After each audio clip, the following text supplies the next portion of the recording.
महाराज जी कोटि कोटि प्रणाम। महाराज जी मेरा प्रश्न ये है कि विद्यार्थी जीवन में पढ़ाई और भक्ति का कितना कितना महत्व है और दोनों को किस तरह बैलेंस किया जा सकता है। अगर हम भक्ति को मुख्य रखेंगे तो पढ़ाई भी बहुत बढ़िया होगी। अगर हम पढ़ाई को मुख्य रखेंगे तो भक्ति नहीं हो पाएगी। भक्ति को मुख्य रखेंगे तो पढ़ाई बहुत जोर की होगी, क्योंकि भक्ति बुद्धि को शुद्ध करती है और एकाग्र करती है। जहाँ शुद्ध और एकाग्र बुद्धि से लगाएंगे वहाँ में सब याद हो जाएगा, हमारा दिमाग काम करेगा। ब्राह्मी पीने की जरूरत नहीं नाम जापक को, उसकी बुद्धि बलवान हो जाती है, उसकी स्मृति जागृत हो जाती है।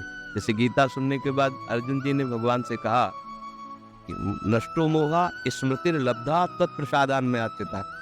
आपकी कृपा प्रसाद से हे गोविंद हे अच्युत मेरी स्मृति जागृत हो गई। तो जो हमारी बुद्धि कमजोर है उसमें भगवान योग बल दे देते हैं। तेषाम सतत युक्तानाम भजताम प्रीतिपूर्वकम ददामि बुद्धि योगम तम येन माम उपयांति। जो मेरा नाम जप करता है मैं उसकी बुद्धि में योग बल दे दे। अब योग बल से लोकांतर की बातें जानी जा सकती, पढ़ाई लिखाई तो बहुत छोटी बात होता है। तो नाम जप करते हुए जब पढ़ो तो उसे भगवान का ही कार्य मान करके खूब मनोयोग से पढ़ो। खाली समय में खूब नाम जप करो और उस पढ़ाई को भी प्रभु को अर्पित कर दो कि हे प्रभु 2 घंटे से पढ़ रहा हूँ, ये 2 घंटे की पढ़ाई रूपी सेवा आपके चरणों, बहुत बढ़िया जीवन हो जाएगा। अगर पढ़ाई मुख्य रखोगे तो भक्ति में चित्त नहीं जाएगा, मुख्य भक्ति रखोगे तो पढ़ाई बहुत जोर की होगी। समझ पा रहे? हाँ। और गंदे आचरणों वाले बच्चों से संग न करना, गंदा खान पान गंदी बातें, समझ रहे हो ना, तो फिर भक्ति में मन लगेगा। और अगर जहाँ कुमार्गगामी प्रवृत्तियां हो गई तो फिर नाटक होता, भक्ति नहीं होती।